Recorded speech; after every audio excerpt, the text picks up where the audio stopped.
शायद हम करना नहीं चाहते। सुनो, बेशक इंसान ही इंसान की दवा है। अगर कोई दुख देता है तो कोई सुकून बन जाता है।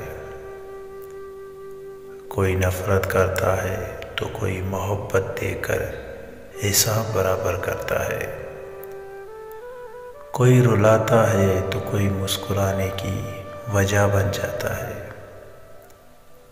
कोई ठोकर लगाकर गिरा देता है तो कोई इंतहाई मोहब्बत से सहारा बन जाता है।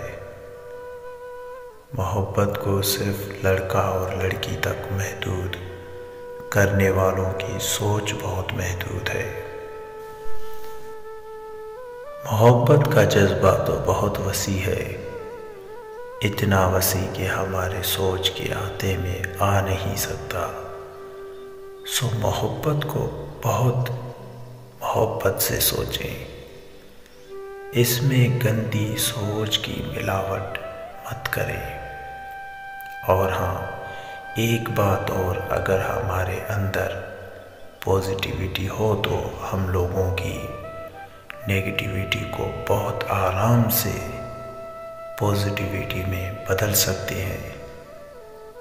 ज़िंदगी आसान हो सकती है, शायद हम करना नहीं चाहते।